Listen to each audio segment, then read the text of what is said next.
जी अस्सलाम वालेकुम। आज की वीडियो थोड़ी डिफरेंट होने वाली। यूजली हम लोग एफबीआर के टैक्सेस के ऊपर डिस्कशन करते हैं कि एफबीआर ने जनरल पब्लिक के ऊपर, कंपनीज के ऊपर नेट टैक्सेस अप्लाई कर दिए, लेकिन आज की वीडियो बैंकिंग इंडस्ट्री के ऊपर है। बैंक्स ने एक फी चार्ज करना शुरू कर दी अपने कस्टमर से, और वो उन कस्टमर को चार्ज कर रहे हैं जिनके पैसे एक सर्टेन लिमिट से ज्यादा पड़े हुए हैं। कभी ऐसे नहीं देखा पहले कि बैंक्स यूजली ये कहते हैं कि आप हमारे पास डिपॉजिट रखवाएं और आप इसके ऊपर कुछ डिफरेंट स्कीम्स होंगी, कुछ डिस्काउंट्स होंगे, आप कुछ एक्स्ट्रा सर्विस हम प्रोवाइड करेंगे। लेकिन अब बैंक फी चार्ज कर रहा है ऑन हाई डिपॉजिट अकाउंट्स, और ये फीस 21 दिसंबर 2024 से एप्लीकेबल होगी। इसके बाद अब लोग अपने पैसे बैंक अकाउंट से निकालने पर मजबूर हो जाएंगे, क्योंकि ये फी काफी हाई वैल्यू की है। उसके ऊपर हम डिस्कशन करेंगे। इस फी को लगाने की रीजन जो है वो एडीआर टैक्स है, जो कि एफबीआर ने बैंक्स के ऊपर अप्लाई किया, और बैंक्स वो टैक्स कस्टमर से रिकवर कर रहे हैं by applying this fee on deposit. Usually क्या होता है कि बैंक्स जो है वो अपने कस्टमर से डिपॉजिट क्लेम करते हैं, उसके ऊपर आगे फर्दर लोन्स वगैरह देते हैं, उसको मार्कअप इनकम अर्न कर रहे होते हैं। गवर्नमेंट का ये मानना है कि बैंक्स जो है वो ज्यादा टैक्स पे नहीं करते, ज्यादा टैक्सेस जनरल पब्लिक या दूसरी कंपनीज पे कर रही हैं। तो एक एडिशनल टैक्स एडीआर टैक्स है जो कि बैंक्स को पे करना पड़ेगा on their loans slash deposit की एक सर्टेन रेशियो के ऊपर। ये टैक्स वैसे तो 2022 से एप्लीकेबल है, लेकिन अभी इसको चार्ज करने की क्या रीजन है, इसके ऊपर हम डिस्कशन करेंगे। जनरल पब्लिक या बिजनेस इस टैक्स से कैसे बच सकते हैं, इसके ऊपर डिस्कशन करेंगे। और लास्ट में डिस्कस करेंगे कि इसमें क्या लीगल कवर अवेलेबल है, कि लॉ के अंदर कोई ऐसी प्रोविजन है जिसके थ्रू बैंक्स इस टैक्स को अवॉइड कर सकते हैं और अल्टीमेटली कस्टमर भी इससे बच सकते हैं।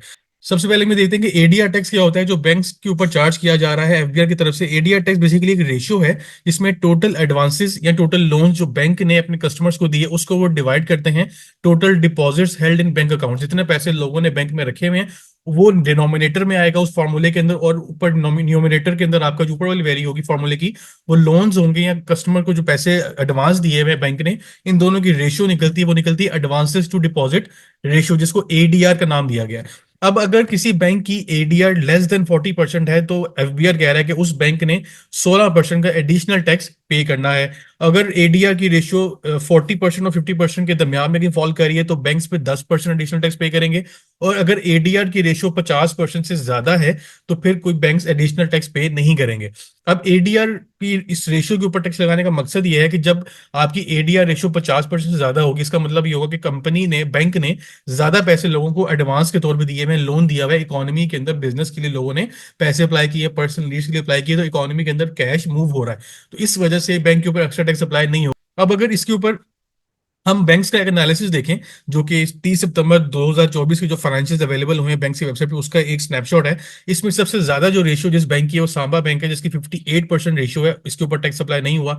जेएस बैंक सेकंड नंबर पे आता है, इसकी 51 रेशियो है, इसके ऊपर भी कोई टैक्स अप्लाई नहीं हुआ। यूबीएल 50% के ऊपर है, इसके ऊपर भी कोई टैक्स अप्लाई नहीं हुआ। लेकिन अगर बाकी बैंक्स के रेशियो देखें तो वो काफी ज्यादा उससे लो है, इवन के 10% तक जा रही है। तो इन सब बैंक्स को एक एडिशनल टैक्स पे करना पड़ेगा जो कि एडीआर टैक्स है। अब बैंकिंग इंडस्ट्री में जितने भी बड़े बैंक्स हैं, आपका लाइट बैंक है, फैसल बैंक है, मिजान बैंक है, बेंगल फ्लाई, इन सब लोगों ने, सब बैंक्स ने आपस में डिसाइड किया कि हम एक एक्स्ट्रा फी चार्ज करेंगे। उस फी चार्ज करने की वजह से लोग अपने पैसे अकाउंट से निकाल लेंगे। निकालने की वजह से क्या होगा कि ये जो डिपॉजिट की रेशियो है ये आपकी बेहतर हो जाएगी, कि ये वाला नंबर कम होगा तो ये आपकी रेशियो बढ़ जाएगी। रेशियो बढ़ने से बैंक उस टैक्स को अवॉइड कर लेंगे। लेकिन अल्टीमेटली इस टैक्स का एडिशनल फी का बर्डन किसके ऊपर आ जाएगा? एंड कस्टमर के ऊपर, जिसने पैसे अपने वहां पे सेव किए हुए बैंक के अंदर। अब नेक्स्ट जो टॉपिक है उसके ऊपर ये देखेंगे कि 2022 से ये एडीआर टैक्स एप्लीकेबल है, लेकिन अभी बैंक्स को ये फी चार्ज करना क्यों याद आया, पहले 2 सालों में क्यों नहीं किया? ऐसी क्या वजह थी कि इसकी जरूरत नहीं पड़ी? अब इसमें एक सिंपल कॉन्सेप्ट है इंटरेस्ट रेट का। जब आपका इंटरेस्ट रेट हाई होता है तो ज्यादातर लोग पैसे बैंक में रखना प्रेफर करते हैं एज कम्पेयर टू कहीं इन्वेस्ट करना, क्योंकि बैंक में पैसे रखने से उनको ज्यादा इनकम जनरेट हो रही होती है। दूसरी तरफ लोन जो है उनकी रेशियो कम हो जाती है, क्योंकि लोगों के पास इतनी कैपेसिटी नहीं होती कि वो हाई रेट के ऊपर लोन अवेल करें। अगर आपका लो इंटरेस्ट रेट होगा इसका मतलब है कि हाई बोरिंग से ज्यादा पैसे लोगों को, जनरल पब्लिक को या बिजनेस को या गवर्नमेंट जो बड़ा एक बोरोवर है बैंक्स का, उनको पैसे जा रहे हैं, लोन्स की अमाउंट ज्यादा है, डिपॉजिट की अमाउंट कम है, तो वो एडीआर बेहतर होती है। 2022 और 2023 में जो आपका इंटरेस्ट रेट है वो इतना हाई नहीं था as compare to tax year 2024। 24 में आपका मैक्सिमम हाई रेट था, जो कि तकरीबन काइबर के ऊपर अगर आप कोई लोन लेने जा रहे हैं तो आपको 25-26% तक पे करना पड़ता है। अब इतनी हाई वैल्यू के ऊपर लोगों ने पैसे ज्यादा बैंक में रखना प्रेफर किया एज कम्पेयर टू कहीं इन्वेस्ट करने की वजह से। अब जब ज्यादा पैसे बैंक अकाउंट में पड़े हुए हैं और लोन कोई ले नहीं रहा तो एडीआर रेशो बैंक्स की ड्रॉप हो गई। हाई बोरिंग्स का मतलब क्या होगा कि बैंक जो है वो ज्यादा पैसे एडवांस के तौर पे दे रहा है, मोर देन डिपॉजिट्स, और हाई एडवांसेस और लोन्स अगर ज्यादा होंगे, बैंक ज्यादा पैसे एडवांस दे रही है, तो बैंक की एडीआर रेशो 50% से एक्सीड कर जाएगी, और कॉन्सिक्वेंटली कोई भी बैंक को एडिशनल टैक्स पे नहीं करना पड़ेगा। लेकिन करंट फिस्कल ईयर में इंटरेस्ट रेट काफी ज्यादा होने की वजह से किसी भी बिजनेस ने, किसी भी जनरल पब्लिक ने ज्यादातर लोन अवेल नहीं किया और ज्यादा पैसे बैंक में डिपॉजिट किए। जब कम लोन बैंक ने दिए तो एडीआर रेशियो 50% से कम होगी, जिसके मैंने आपको ऊपर दिखाया भी है सारे बैंक्स की रेशियो। सिर्फ दो बैंक हैं, तीन बैंक हैं जिनकी 50 या उससे ज्यादा है, बाकी सबकी 50% से कम है। तो कम होने की वजह से एडिशनल टैक्स बैंक्स के ऊपर लग रहा है, जो कि 31 दिसंबर बैंक का फाइनेंशियल ईयर एंड होता है। अगर 31 दिसंबर तक उन्होंने अपनी रेशियो बेहतर नहीं की तो उनको 16% एडिशनल टैक्स देना पड़ेगा। अब 21 दिसंबर से इसको फी को एप्लीकेबल कर दिया गया है।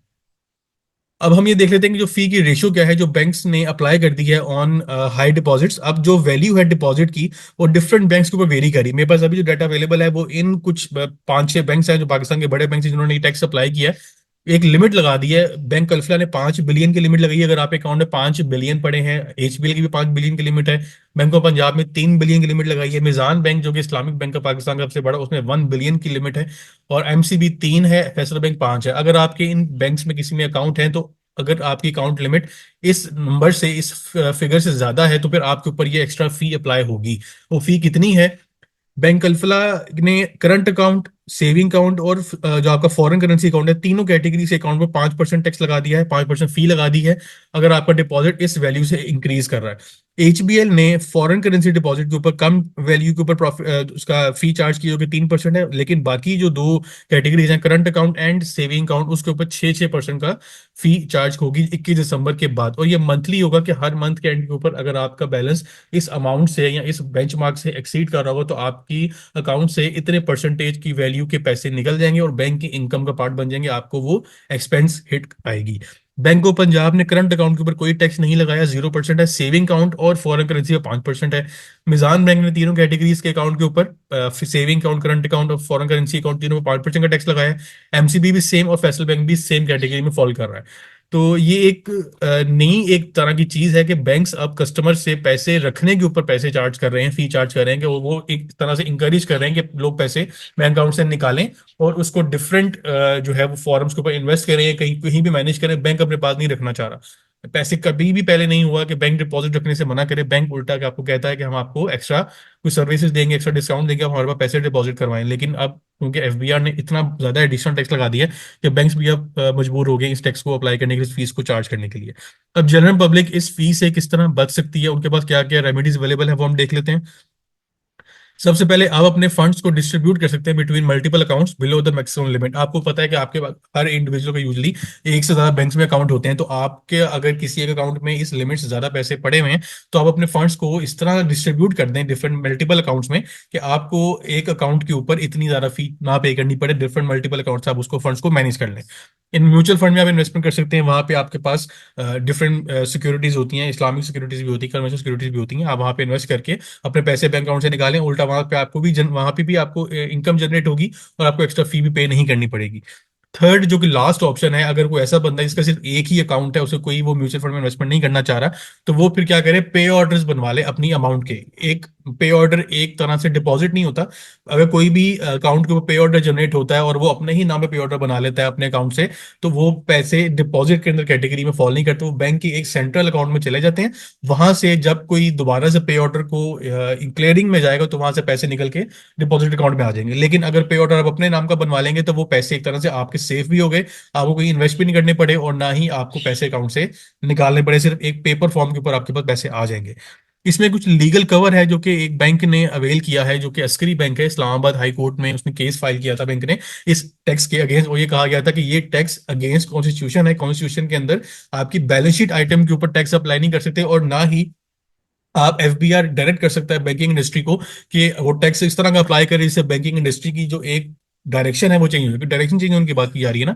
डिपॉजिट पहले बैंक्स एक्सेप्ट करते हैं, हम बैंक्स जो है वो डिस्करेज करें डिपॉजिट को, तो ये अगेंस्ट कॉन्स्टिट्यूशन है। और इसके अलावा बैलेंस शीट आइटम के ऊपर टैक्स अप्लाई नहीं होना चाहिए, क्योंकि लोन्स और डिपॉजिट दोनों बैलेंस शीट आइटम्स हैं, इनकम के ऊपर टैक्स अप्लाई होना चाहिए जो कि ऑलरेडी बैंक्स पे कर रहे हैं।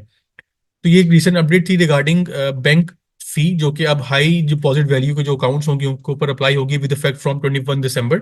नेक्स्ट मंथ से एप्लीकेबल हो जाएगी। लास्ट में सबसे रिक्वेस्ट है, अपने चैनल को सब्सक्राइब करें, वीडियो को लाइक और शेयर करें, ताकि आपका रीसेंट अपडेशन टाइम रिसीव होती रहे। इंशाल्लाह नेक्स्ट वीडियो में नए टॉपिक के ऊपर डिस्कशन होकर अपने ख्याल रखिएगा। अल्लाह हाफिज़।